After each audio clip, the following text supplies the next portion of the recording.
Actually ఇక్కడ మనకి యూనివర్సిటీలో కోర్సెస్ ఏవేవి డిజైన్ చేస్తున్నారు? స్టూడెంట్స్‌కి ఏమేం కోర్సెస్ అనేవి ఇస్తున్నారు అసల? కావేరీ యూనివర్సిటీలో ఏవైతే కోర్సెస్ ఉన్నాయో, ఒక స్టూడెంట్ యూనివర్సిటీ నుండి డిగ్రీ తీసుకొని బయటకు పోయిన తర్వాత, ఇన్ ద రియల్ వరల్డ్ అంటే ఓపెన్ వరల్డ్‌లో యాజ్ ఎ ఎంటర్‌ప్రెన్యూర్ గానీ, లేకపోతే యాజ్ ఎ ఎంప్లాయీ గానీ, లేకపోతే హైయర్ ఎడ్యుకేషన్‌కి గానీ, సూటబుల్‌గా తయారు కావడానికి, ఆ విధంగా మేము ఒక స్టూడెంట్‌ని తయారు చేయడానికి మేము ఆ ప్రోగ్రామ్ షెడ్యూల్ మేము రెడీ చేసినాం మేము. మా దగ్గర అగ్రికల్చర్ మా దగ్గర 2024లో స్టార్ట్ అయింది. అగ్రికల్చర్ తర్వాత 2025, 26లో మాది ఇంజినీరింగ్ ప్రోగ్రామ్ స్టార్ట్ అయింది.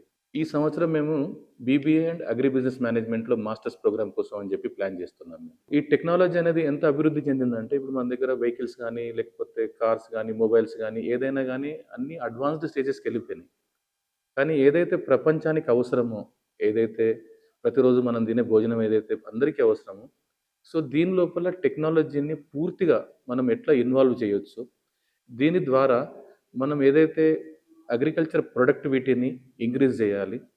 ప్లస్ ఇప్పుడు ప్రపంచం అంతా అనే ఒక కామెంట్ ఉంది. ఎక్కువ మనం పెస్టిసైడ్ వాడుతున్నాం అని చెప్పి, ఆ పెస్టిసైడ్ వల్ల మనకి ఎన్నో రోగాలు వస్తున్నాయి అని చెప్పి మనం ప్రపంచం అంతా. సో ఈ ఎక్కువ పెస్టిసైడ్ వాడడానికి మేజర్ కారణాలేంటి? మనం మనకున్న టెక్నాలజీని యూజ్ చేసి తక్కువ పెస్టిసైడ్ వాడొచ్చా?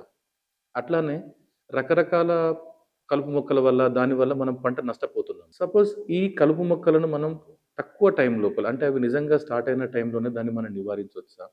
ఇట్లాంటి అన్నింటికి మనకు టెక్నాలజీలో బోలెడన్ని సమాధానాలున్నాయి మనకు. సో ఈ సమాధానాలన్నీ మనం అగ్రికల్చర్ ఉన్న సమస్యలు టెక్నాలజీ వాళ్ళకి తెలియవు. టెక్నాలజీ ఎంత ముందుకు పోయిందని చెప్పి అగ్రికల్చర్ వాళ్ళకు తెలియదు. సో ఈ రెండింటిని మనం ఒక ఇంటిగ్రేట్ చేసి, ఇప్పుడు ఇవన్నీ మేము కలుపుతున్నాం. మనం టెక్నాలజీని, అగ్రికల్చర్‌ని కలుపుతున్నాం. సో ఇక్కడ అగ్రికల్చర్ లోపల మనం ఈ సంవత్సరము బీఎస్సీ అగ్రిటెక్ అనే ఒక కొత్త ఇన్నోవేటివ్ కోర్స్‌ని స్టార్ట్ చేస్తున్నాం. అట్లానే ఇంజినీరింగ్‌కి వచ్చిన తర్వాత ఇంజినీరింగ్‌లో కంప్యూటర్ సైన్స్ లోపల CSC, AIML, IoT, internet of things, దాని తర్వాత మెకాట్రానిక్స్, దాని తర్వాత ఆర్టిఫిషియల్ ఇంటెలిజెన్స్, రోబోటిక్స్, దాని తర్వాత సైబర్ సెక్యూరిటీ, ఇట్లాంటి అడ్వాన్స్డ్ కోర్సెస్ మేము స్టార్ట్ చేస్తున్నాం.